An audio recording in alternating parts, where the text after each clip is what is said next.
guess what happened the same day as this was filmed?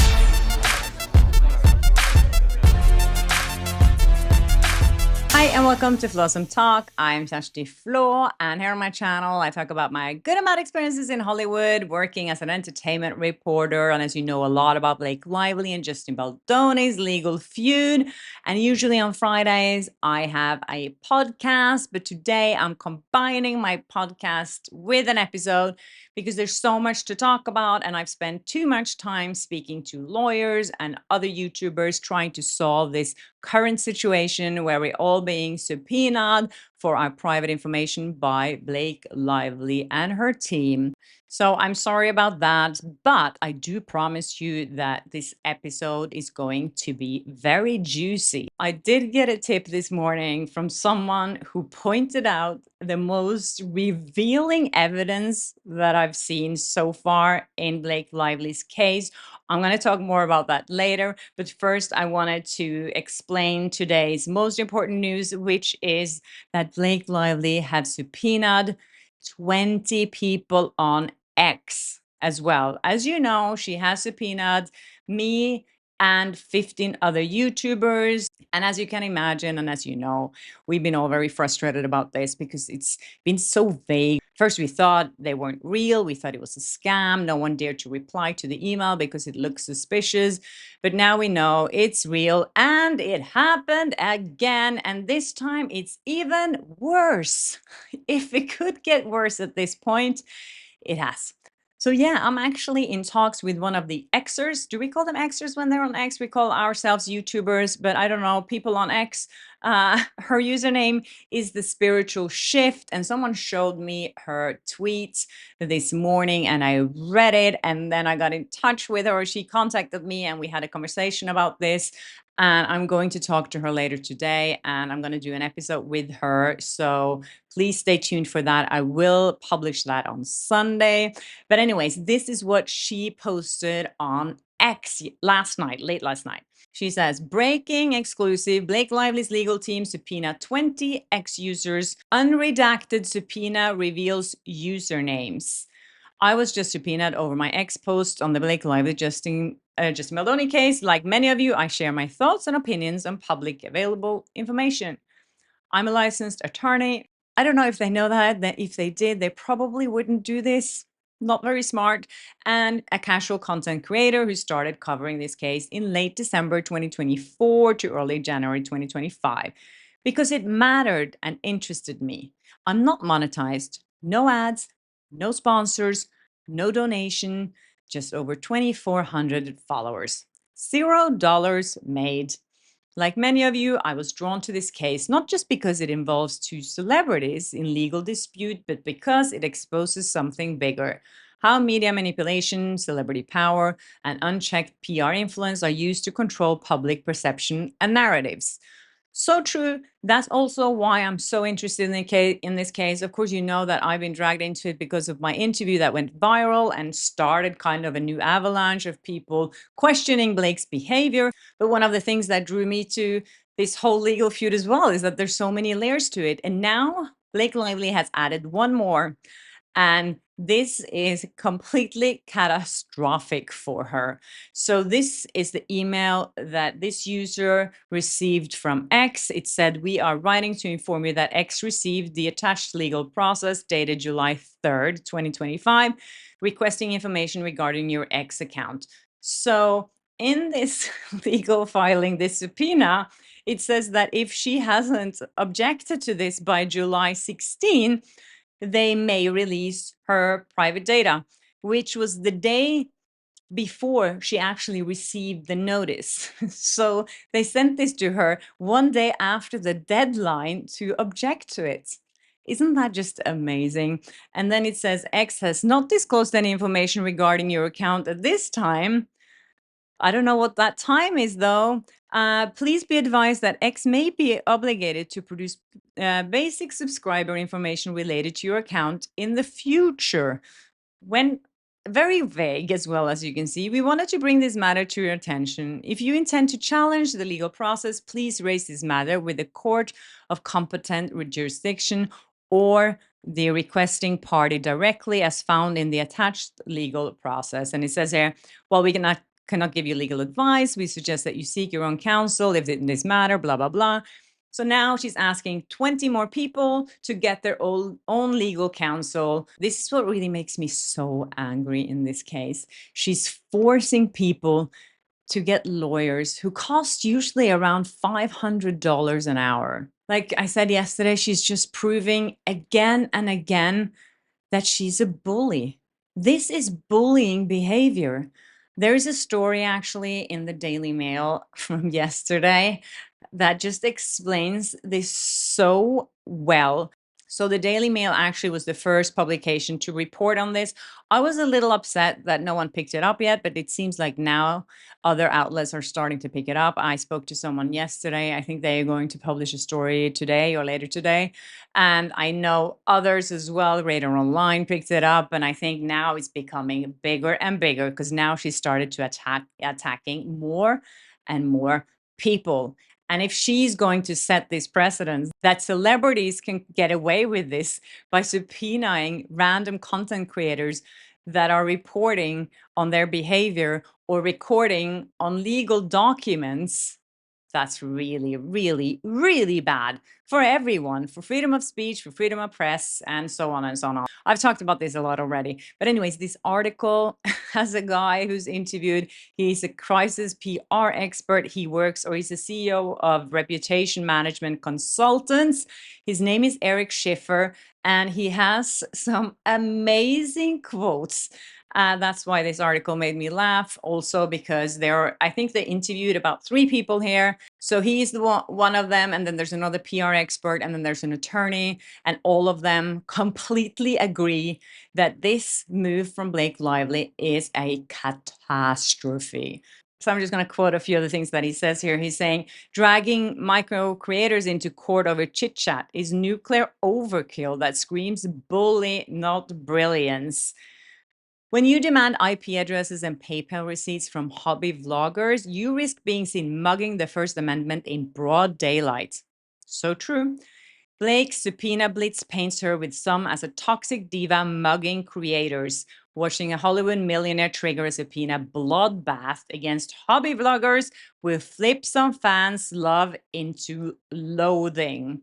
I haven't seen anyone out there yet, not even like the most die-hard Blake Lively supporters. None of them has defended this move. This is just so bad.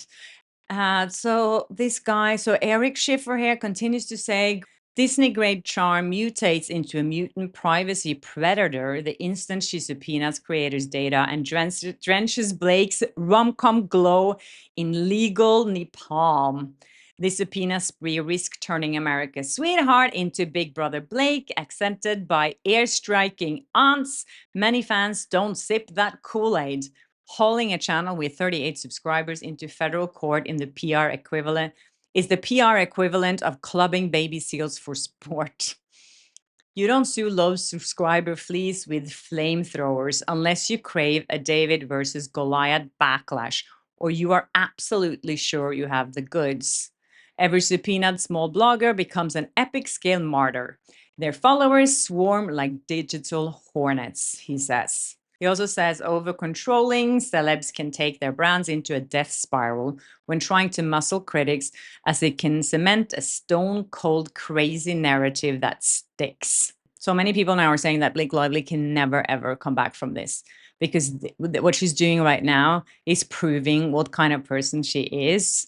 And this is backfiring already so major. This is the worst thing she could have done at this point. He also says that her silence now is terrible. It's the worst thing she could do as well. Just stay silent. He's like, she needs to get control over this situation because it's spiraling out of control. Anyways, before I get into more juice with you guys, there's so much more good stuff coming. I wanted to thank the sponsor of this video, OneSkin. If you're like me, you're always careful about what you put on your skin. I always do my research before I start a new skincare regimen. I want science-backed result, not just the marketing hype. I always look at reviews online before I commit to buying anything, and that's why I wanted to team up with OneSkin. As you know, I've talked about them before on my channel as well. I've been using it for about 3 or 4 months now, and I have to say I agree with the 3,500 5-star reviews that they've gotten on their full line of face, body, sun, and travel-sized products. I really love that I start seeing results so quickly as well. I started seeing a little bit of peeling on my chin, showing that things are happening here. There's new, fresh, younger looking skin appearing underneath. And that's thanks to the OS1 peptide that is backed by real science. I can actually see and feel the difference. My skin looks healthier, firmer, and more hydrated. OneSkin multi-purpose products prove you don't need a complicated skin routine to achieve healthier skin. And the best part, it's free of harmful chemicals, which is really important to me. And I love that OneSkin makes skincare so simple. You just cleanse, pat dry, and apply twice daily. That's it. It easily fits into my routine while not adding any extra steps. OneSkin is the world's first skin longevity company. By focusing on the cellular aspects of aging, OneSkin keeps your skin looking and acting younger for longer. For a limited time, you can try OneSkin with 15% off using my code FLAW, F-L-A-A, at oneskin.co. That's 15% off at oneskin.co with the code FLAW, F-L-A-A. After your purchase, they may ask where you heard about them, so please support my channel by telling them that I sent you. Give your skin the scientifically proven gentle care that it deserves with OneSkin. All right, you guys, let's get back into it. So yesterday I saw that Donna posted this, Donna from Daily Dose of Donna. If you don't know her, she's been here on my channel and she's been commenting a lot on Blake Lively and Justin Baldoni legal drama as well. She has a great show and a great podcast. Anyway, she was reposting this from Emily D. Baker. If you don't know who she is, she's an attorney and she's commenting on a lot of the legal stuff going on in the trials. And I was watching her a lot during Depp versus Heard. And she's now commenting on this case. But what she said about this was really caught my attention as well, because she said it so well. She said that subpoenaing content creators is going to be a massive backfire, like a massive effing backfire. She said they have the right to quash them because there probably isn't much of a basis, at least not until discovery is done further with the defendants. And that's so true. They're like, no one knows what they're looking for here, and they're not going to find anything from these subpoenas. Then they're going to have to subpoena other stuff like our bank accounts that I've talked about. Now they just want our bank account number and credit card number and IP address and home address and phone number and everything else. That's super invasive.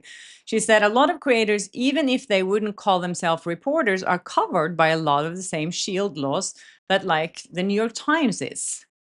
Any content creator that gets something like that is going to turn it into content. So for the content creator, it's going to be like, let's ride. She's so right. So what Blake Lively is doing now is she's going to make more and more people talk about this. And now we are also cross-promoting each other's channels.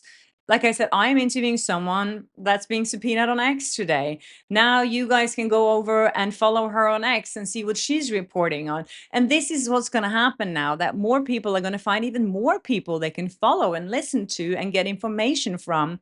And more people are going to come out and support. More people are going to get interested in this. This is just going to spiral completely out of control. They might be incredibly smart lawyers. I don't doubt that they are. But being incredibly book smart and being incredibly legally smart and being able to cite all of the Supreme Court case law for the last 15 years by like name and key cite is not going to help if you understand legacy media but don't understand social media, because it's just going to keep getting worse and worse and worse. So they have no clue how social media works. This is what Brian Friedman has done so well. Like she's saying here, even his filings, you know, if you read the legal documents from Brian Friedman, everyone can understand them. He's writing in a language that everyone can understand. While Blake Lively's lawyers are writing in a very legal, very technical language that most of us, and I've seen it myself when I read through those, I'm like, oh my God, I'm so bored. I'm half asleep half the way through because there's so many things that I don't understand because it's legal terms. And like she's saying, this is a very public lawsuit. And the fact that he's been presenting facts the way he has compared to how Blake Lively's team has been presenting this, it's a major difference. And I don't know what stupid idiot was saying that this was a good idea to subpoena content creators. I think this is going to be the end of Blake Lively, as so many people have pointed out here. But anyways, I'm going to talk about that email I spoke about in the beginning of this episode, where I said that I received an email this morning, a very good tip that I did not think about this. I don't know if any of you have seen this detail before. I double checked everything, and this is so telling. Okay, remember that infamous video that Brian Friedman released with the audio where Blake Lively and Justin Baldoni are dancing? And everyone that saw that video, we were like, oh, that doesn't look like SH at all. That looks like two actors acting that they're in love. We all saw it with our own eyes. We analyzed it, and it looked like maybe even Blake Lively was being a little more pushy towards him than the other way around. And it looked like a professional set from what we could see. They were talking to each other out of character, and it was nothing inappropriate about it. Anyways, so Michelle, who sent me this, she pointed out to me, look at the date on that B-roll. And it says at the top here, it says there's a number there, that's the number of the file, and then it says 230523, R7, blah, blah, blah. So that means 23rd of May. Guess what happened the same day as this was filmed? I can't believe Michelle actually noticed this because this is such an amazing detail. So here's a text message exchange between Blake Lively and Justin Baldoni on that exact same day. As you can see here on the top, it says 23rd 05 2023. I double checked this with the legal documents as well. And the text from Baldoni says, I'm not going to tell you that you were amazing because you teased me for being so sentimental, but you were amazing today. Blake says, same date. Thank you. I do appreciate it. I'm just a ball buster, but it means a lot to me. I care a great deal and always want to deliver. You were terrific. I'm proud of everything we did today, but really every day. I mean, I hope Brian Friedman has seen this because I think this is the most revealing thing almost that I've seen so far. If she is writing this to the same guy that she feels so threatened by and was harassed by earlier, just a few hours earlier that same day, I mean, so remember, this was May 23rd. So just a week, 2 weeks later, on June 2nd, it says here, these are text messages that I took screenshots. So these are text messages, screenshots from a Daily Mail article that they had all the text messages printed. That's why they look kind of nice. But it says here on June 2nd, which is like 2 weeks later, Blake Lively is sending a message to Justin saying, I'm just pumping in my trailer if you want to work out our lines. And Baldoni says, eating with crew and we'll head that way. And she says, take your time. So this is also after that scene when she, her like main evidence, because that's what she said was kind of her main evidence, was that dancing scene. And that was also the claim that leaked to TMZ. Remember that article when she said that, oh, he was trying to kiss me and made it uncomfortable. So that was obviously one of her major evidence that she was going to use. And as you know, she didn't know that there was audio on that. So I'm sure she was going to make up some stuff that they were talking about. But now we know there's audio there and we all heard it. And no one with their right mind can say that there's anything suspicious going on. in that footage. So yes, thank you, Michelle, for sending me this. I feel so nosy. I know. And my nose is so big. Yes, I was hoping that we could address this. It's not too late. Just gotta shut down. We gotta call an insurance month and just deal with that. I feel like now when Blake Lively is so desperately trying to prove that there was a smear campaign and she has zero evidence that there was any SH going on, it's like her whole case is collapsing and people are just appalled by her latest action when she's subpoenaing everyone. This is just so terrible, you guys. Anyways, there's also more legal filings and ruling by the judge. So he now ruled that Blake Lively is not obliged to show the Wayfarer parties her net worth. They want her to prove her financial losses here, and Blake Lively doesn't want to do that. She doesn't want to share her net worth. And the reason why they want to see her net worth is to see how much her investments have, if she has other investments that have, benefited her during this time, that she really hasn't, suffered anything financially. They could also try to show that her brands were not the real source of her wealth, and that could weaken her argument that those brands were really damaged by this alleged smear campaign.